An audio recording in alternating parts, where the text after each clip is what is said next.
2021. Alors que Paris a perdu le titre de champion de France au profit de Lille, et après 2 beaux parcours en Ligue des Champions, finaliste en 2020 et demi-finaliste en 2021, la capitale française profite du dégraissage du Barça pour accueillir l'une des plus grandes stars du ballon rond. Même à 34 ans, les statistiques de Messi au Barça restent folles, alors pourquoi ne le serait-elle pas également au PSG, où il va retrouver Neymar et évoluer pour la première fois avec Kylian Mbappé? Mais dès ses premiers mois, on sent déjà que le Messi du Paris Saint-Germain n'est plus le même. Souvent blessé ou absent pour des raisons inconnues, une attitude qui laisse parfois à désirer, notamment lorsqu'il reproche à son propre entraîneur de le remplacer en plein match. Non Léo, Paris ce n'est pas le Barça, et même si tu es le centre de toutes les attentions, tu dois aussi gagner le cœur des supporters parisiens, peu importe ton statut. Le football il a changé. Oui, et toi aussi Kylian, tu as changé. Jusqu'ici, aucun joueur n'était au-dessus du club, mais lorsque Mbappé a prolongé son contrat, l'histoire a tourné au mélodrame. Je prolonge, ah finalement je suis pas heureux. Et après une nouvelle remontada en 2022 et une nouvelle aventure à Munich qui tourne au fiasco, le star system mis en place par Nasser va éloigner encore plus le Paris Saint-Germain de son rêve. L'hygiène de vie de Neymar, la triste fin de Messi qui devra même s'excuser avant de plier bagages, et l'ascension fulgurante de Mbappé avant le cirque de la prolongation, entre char à voile, bien manger, bien dormir, et les mini-polémiques à n'en plus finir, cette politique de starification du Paris Saint-Germain fut un échec cuisant, le passé aurait pourtant dû lui servir d'enseignement, et heureusement qu'un jour, il y en a un qui mettra de l'ordre, au sein d'une maison parisienne qui a complètement perdu ses repères, en 2022 et en 2023.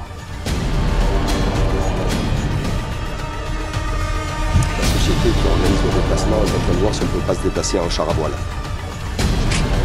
Il faut surtout que tous nos joueurs ils soient en bonne santé. Chacun mange bien, dorme bien et... Été 2021.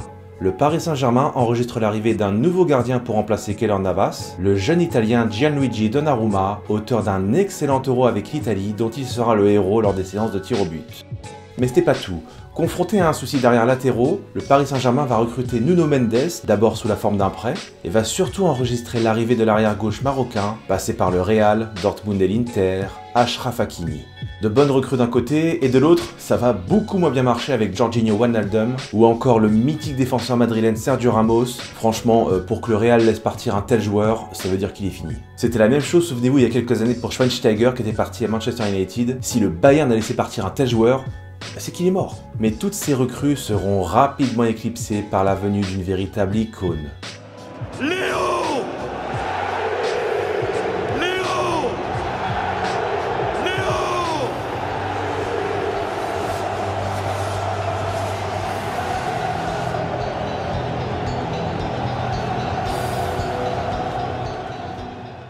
Allez, on ouvre le dossier Messi au Paris Saint-Germain. Certes, on peut critiquer ses débuts, et Messi lui-même l'a reconnu, mais en vérité, lorsqu'on prend du recul, on se dit le mec, il a quand même pas fait de préparation. Et quand t'es pas préparé physiquement, eh bien t'as de fortes chances de te blesser. Et bien c'est exactement ce qui s'est passé pour Messi, il a été beaucoup blessé en début de saison, et c'est terrible, mais à chaque fois qu'il revenait en forme, bam, il y avait toujours une trêve internationale qui l'obligeait à se déplacer avec l'Argentine jusqu'en Amérique latine, et les longs trajets une fois par mois pour les athlètes de haut niveau, c'est jamais bon. Et en plus, Messi l'a dit, il l'a jamais caché, hein. Il était triste de partir du Barça. C'est sa ville, c'est son club de cœur, voilà. Il voulait pas venir à Paris, hein, clairement. Donc en fait, quand t'as pas vraiment envie d'être là, que t'es en plus dans un nouveau club, c'est la première fois que Messi allait dans un nouveau club, t'es plus tout jeune, t'as 34 ans, c'est pas forcément simple de s'adapter qu'on s'appelle Messi ou Tartampion. Hein. Eh bien, ça peut expliquer son début de saison. Et là-dessus, je vais être très clément avec lui. Un début de saison, c'est jamais simple, surtout après la carrière qu'il a eue. En revanche, ce que je n'explique pas, c'est que la saison précédente, il était quand même à 30 buts avec le Barça. Mais comment peut-on expliquer une telle chute? Seulement 6 buts marqués en Ligue 1. 6 petits buts. Et je pense que les supporters parisiens étaient lucides. Ils se disaient, bon, on verra certainement jamais le grand Messi de 2010 à 2019. Peut-être qu'il va pas marquer 30 buts par saison, c'est pas grave. Peut-être 20, peut-être 15, mais non. On passe de 30 à 6. La chute est hallucinante. Et certains vont dire, bah, peut-être qu'il jouait pas dans le système qui lui convenait. Attendez, Messi c'est justement le joueur qui peut jouer partout. À gauche, à droite, au milieu, en faux neuf, partout. Donc on peut excuser le début de saison, mais en revanche la saison entière, même par dignité, par respect pour lui-même, j'ai un peu de mal à comprendre. Et pour la première fois, l'entraîneur parisien Mauricio Pochettino va commencer une saison avec le Paris Saint-Germain. Et malgré la défaite au Trophée des Champions au profit de Lille, le club de la capitale n'aura pas à se soucier en Ligue 1, puisqu'il caracole de nouveau en tête en 2021-2022. Mais en Ligue des Champions, lorsque Paris ne termine que deuxième de sa poule et prend un gros morceau en huitième de finale, le trio Mbappé, Messi, Neymar sera le centre de toutes les attentions. Et cet adversaire en huitième de finale n'est autre qu'un ennemi de longue date, le Real Madrid, un club encore traumatisé par les œuvres de la Pulga.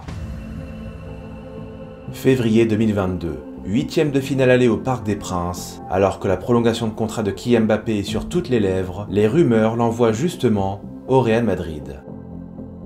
Dans la composition, Gigi Donnarumma est titulaire dans les cages, placé derrière une très belle défense avec Nuno Mendes, Kimpembe, Marquinhos et Hakimi, et j'insiste, c'est vraiment une très belle défense. Au milieu de terrain, Leandro Paredes est associé à Danilo Pereira et Marco Verratti, ce qui fait un bloc de 7 joueurs parfaitement compact pour supporter les trois de devant, ce trio étant composé évidemment de Mbappé, Messi, et non, pas Neymar, mais Angel Di Maria à droite. Cependant, le Brésilien, un peu court physiquement, va pouvoir entrer dans ce match. Et en face, le Real de Carlo Ancelotti possède toujours ce milieu de terrain impressionnant. Kroos, Casemiro, Modric. Et devant, Marco Asensio évoluera aux côtés de Karim Benzema et d'un Vinicius Junior qui a bien grandi. C'est parti pour ce huitième de finale que Paris domine, mais pour l'instant, il ne trouve pas le chemin défilé. Autant de domination face à un adversaire qui ne tente rien, le Paris Saint-Germain sent la frustration monter au fil des minutes, surtout lorsque Messi avait un penalty au bout du pied. Aïe, voilà un fait de jeu qui ne va pas améliorer son image à Paris. En fait, le seul qui surnage côté parisien, c'est lui. Et à force de pousser jusqu'au bout du temps additionnel, Kylian Mbappé est absolument intenable et permet au Paris Saint-Germain de ne pas aller à Madrid le ventre vide. C'est un court succès 1-0 et tout reste à faire avant le déplacement au Santiago Bernabéu.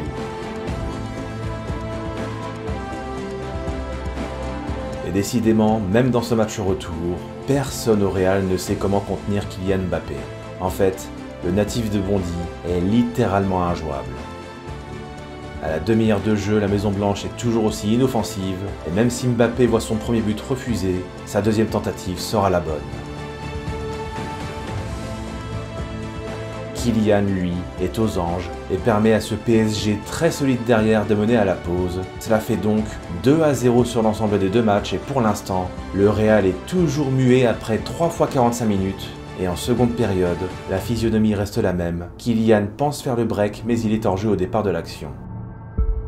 Il ne reste qu'une demi-heure sur l'ensemble du duel. La raison pour laquelle Paris est virtuellement qualifié, c'est parce que le Real ne fait rien. Alors que le Real ne poussait même pas pour revenir, Donnarumma va effectuer ce petit geste qui va le mettre en grande difficulté. Et derrière, Benzema se saisit du ballon et égalise. Quel but casquette. Alors certains ont dit que Benzema avait fait faute. Effectivement, on sent qu'il le bouscule, mais le VAR choisit de ne pas désavouer l'arbitre central. C'est une égalisation qui représente bien plus qu'un but. Car même s'il y a un partout, Paris est toujours qualifié, pour une raison inconnue, il va commencer à paniquer. Et les joueurs du Real l'ont bien senti et commencent à intensifier leur jeu. 73e minute, Marquinhos laisse Benzema absolument seul au marquage, et erreur fatale.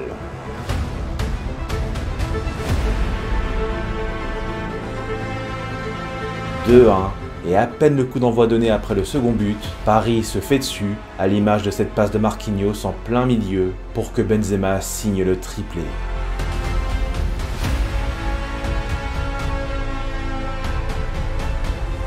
Paris subit un scénario cauchemardesque et s'incline 3-1, synonyme d'élimination en huitième de finale.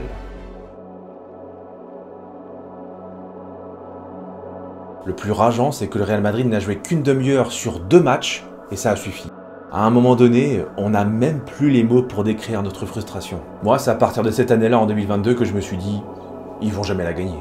Il est clair que Pochettino ne pourra pas conserver son poste en fin d'exercice. Au mois de mars, la saison est déjà finie pour le Paris Saint-Germain après une élimination en huitième de finale de Coupe de France par l'OGC Nice, et les supporters parisiens déploient leur colère.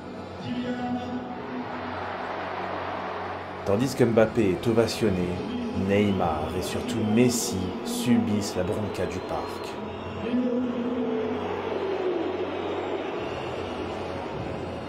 Ce n'est pas tant le joueur lui-même qui est directement visé, mais plutôt ce qu'il représente. un star system qui n'apporte rien au Paris Saint-Germain sur le plan sportif. Le titre en Ligue 1 est une bien maigre consolation, le tout dans une ambiance festive en apparence, mais délétère en coulisses. Et après ça, Kylian Mbappé va-t-il prolonger au Paris Saint-Germain? Ah, le début du cirque. À ce moment-là, le natif de Bondy est absolument irréprochable, et clairement en huitième de finale, on peut difficilement lui demander plus. Alors à quoi bon rester, Kylian? Au bout d'un moment, dans un club géré de cette manière, il va forcément finir par se perdre.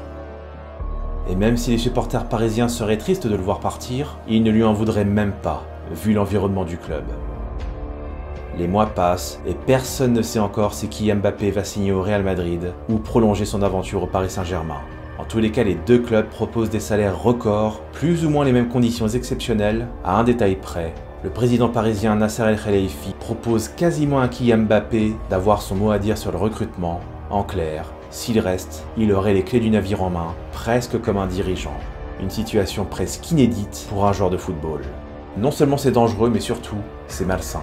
Quelque part, c'est un aveu d'échec de la part des dirigeants parisiens qui ne savent plus quoi faire pour décrocher cette coupe aux grandes oreilles, et ce sujet devient absolument usant.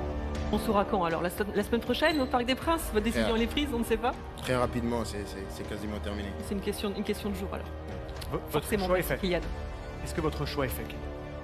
Mais il a répondu. Moi, j'ai besoin. Pendant des mois, les spéculations vont bon train, et le clan Mbappé ne laisse rien filtrer et profite de ce suspense absolument inutile pour surfer sur un buzz médiatique assez superficiel. Et après des mois d'un suspense haletant, franchement on n'en pouvait plus, Nasser El-Khelaifi annonce que Kylian Mbappé prolonge au Paris Saint-Germain.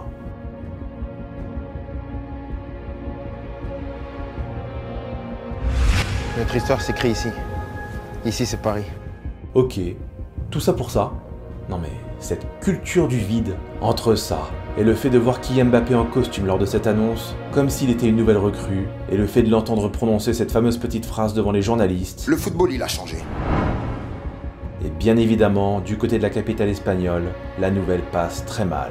Non seulement le fait d'attendre aussi longtemps a énervé tout le monde, moi le premier, mais ça a en plus envenimé les choses du côté de Madrid. Bon, vous connaissez mon avis sur la question, hein. Moi j'aurais préféré qu'il parte, hein. Ça aurait été mieux pour lui et même peut-être pour le club, surtout quand on connaît la suite, mais quelque part sur le moment on se dit, en fait, il y a beaucoup plus de gloire à remporter la Ligue des Champions avec le Paris Saint-Germain qu'avec le Real Madrid qui en a déjà remporté 14 à ce moment-là, 15 aujourd'hui. Ça se comprend. Été 2022, après le départ de Leonardo, un nouveau directeur sportif lui succède, Luis Campos. Le président Nasser El-Khelaifi souhaite faire le ménage et a bien entendu la colère des supporters qui ont dénigré le Star System. Il annonce donc la fin du bling-bling et symbolise sa nouvelle ligne directive par l'arrivée d'un entraîneur français, le premier depuis Laurent Blanc en 2016, un certain Christophe Galtier, champion de France avec le LOSC en 2021 et qui bénéficie d'une très bonne cote en Ligue 1. En Ligue 1. Car à présent, sa nouvelle mission sera de gérer un vestiaire avec des égos surdimensionnés. Messi, Neymar, Mbappé, dis donc, il va s'amuser le Christophe. Hein. Et si sur le terrain, Kylian reste très en forme, Neymar et Messi, eux, font le strict minimum, à quelques mois seulement d'une Coupe du Monde en hiver qui se tiendra au Qatar. Pour sa seconde saison au parc, Messi se montre certes plus efficace, sans pour autant briser les stats comme il le faisait autrefois au Barça. Et pour ce qui est du milieu de terrain, les recrues espagnols Carlos Soler et Fabián Ruiz ont pour l'instant du mal à se hisser au niveau de leurs aînés. Seule satisfaction depuis l'arrivée de Luis Campos, c'est l'impact apporté par le jeune milieu portugais Vitinha. En provenance du FC Porto et passé par Wolverhampton, c'est assez rare pour être souligné, et même si Vitinha ne peut pas tout combler, il bénéficie d'un gros volume de jeu et pourrait peut-être un jour devenir une valeur sûre d'un milieu de terrain parisien qui depuis des années s'est toujours montré trop frêle, notamment dans les grands rendez-vous. Mais c'est bien là le seul motif de satisfaction, car Paris devient même la cible des médias mainstream, et son image sera un peu plus écornée lorsqu'un journaliste demande en conférence de presse à Christophe Galtier et Kylian Mbappé les raisons pour lesquelles un déplacement à Nantes s'est fait en avion plutôt qu'en train, et ce en plein débat sur l'écologie. La réaction des deux hommes ne manquera pas de faire réagir. Est-ce que c'est une question que vous vous posez et est-ce que vous en avez parlé à vos joueurs?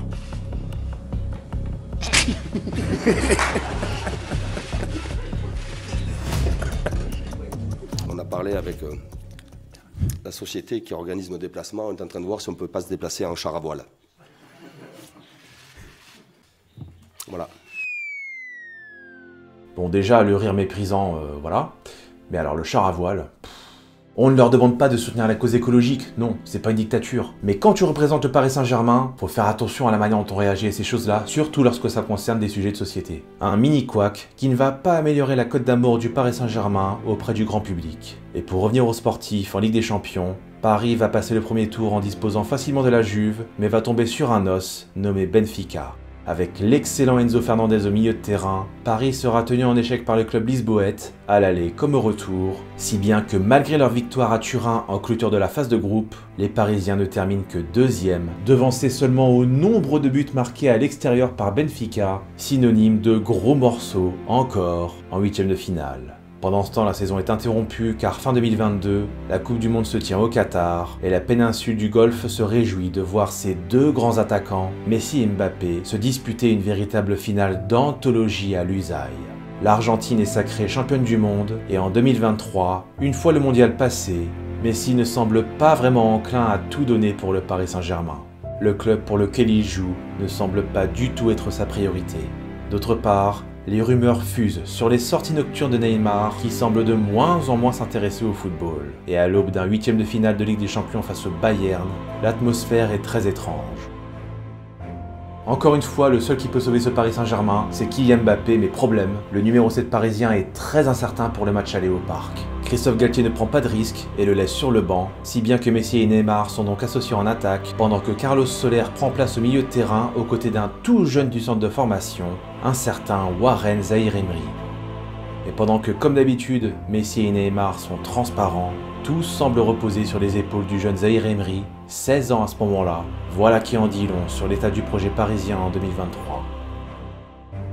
Et comme lors de la finale de 2020, c'est l'ancien de la maison, Kingsley Coman, qui inscrit le seul but du match. L'entrée en fin de rencontre de Kylian Mbappé ne changera rien. Et limite on se demande si la stratégie de Christophe Galtier c'était juste de subir tout le match et de faire entrer Mbappé en fin de rencontre au cas où il signe un exploit individuel. J'espère vraiment que c'était pas ça. Mais si c'est ça, alors vraiment ce Paris Saint-Germain est tombé bien bas. Et cette petite pique de Mbappé avant de retourner au vestiaire ne manquera pas de faire réagir. Il faut surtout que tous nos joueurs ils soient en bonne santé. Chacun mange bien, dorme bien et on se prépare là-bas parce qu'on a vu que quand on a notre équipe et on est capable de jouer vers l'avant, jouer un football offensif, et ben ils sont pas à l'aise, donc on va aller là-bas pour gagner et se qualifier. Il va falloir bien manger, bien dormir. On sait déjà de qui tu parles, Kylian. Et à peine quelques heures plus tard, l'intéressé se prendra dans un fast-food au beau milieu de la nuit. Neymar ne pouvait tout simplement pas faire un plus grand bras aux déclarations de son coéquipier. C'est la fête, car en attendant le match au retour à Munich, le LOSC va faire vivre un véritable calvaire aux Parisiens dans leur rentre du 16e arrondissement. C'était pourtant un rendez-vous presque banal de Ligue 1, mais lorsque les nordistes d'abord rapidement menés 2-0 reviennent au score et même passent devant en seconde période, une scène surréaliste va suivre.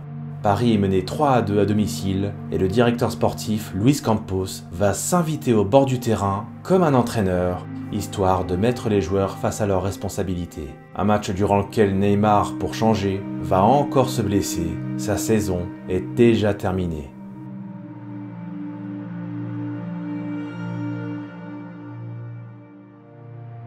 Et à la 87e, Kylian Mbappé égalise à 3 partout avant que Léo Messi n'offre une victoire miraculeuse sur ce chef-d'œuvre.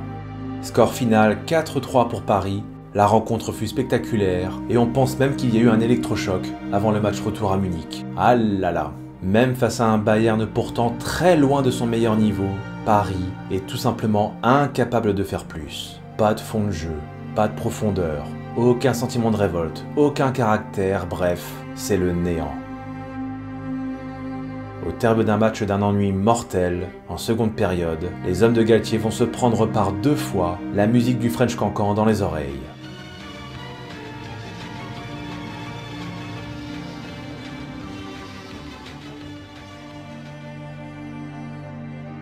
Score final 2-0. Pour la 2e année consécutive, Paris ne passe pas les 8e de finale. Quelle tristesse de voir que le club n'a fait que régresser depuis le départ de Thomas Tuchel. L'ancien coach des Verts et du LOSC va même se retrouver au beau milieu d'une polémique raciste, une affaire qui remonte du temps où il était entraîneur de l'OGC Nice, et même s'il sera acquitté par la suite, il est clair que la politique anti-bling-bling du Paris Saint-Germain s'est heurtée à la dure réalité du football. Comme un symbole, Neymar quitte le Paris Saint-Germain sur une énième blessure, Comme un symbole, Messi a manqué à ses obligations de joueur en se rendant aux Émirats pour honorer un contrat avec un sponsor, le tout sans l'autorisation du club. Messi sera alors obligé de s'excuser dans une vidéo presque lunaire. Le divorce est inéluctable et le club annonce presque dans la foulée une suspension de 2 semaines et son départ du club de la capitale. Qu'on soit fan de Messi ou pas, honnêtement, on est obligé de qualifier son passage au Paris Saint-Germain d'échec, mais vraiment cuisant. Au revoir Christophe Galtier, au revoir Léo Messi, au revoir Neymar. Désormais, une nouvelle ère s'annonce avec l'arrivée d'un entraîneur espagnol. Et pour mettre fin au cirque, le dénommé Luis Enrique va avoir du pain sur la planche. Depuis la remontada spectaculaire face au Barça en 2017, on a l'impression que Paris s'est noyé dans son projet. Quand on met trop l'accent sur un star system, plutôt que de se concentrer sur un véritable projet sportif, tout finit par exploser.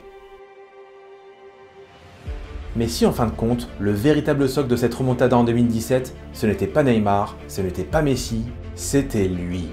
Et si la reconstruction venait de celui qui a tout fait voler en éclats 6 ans plus tôt? Luis Enrique devra d'abord remobiliser un vestiaire en plein doute et qui ne croit presque plus au rêve européen. Et dire que celui qui était autrefois l'atout indispensable du Paris Saint-Germain va devenir le plus grand problème de Luis Enrique.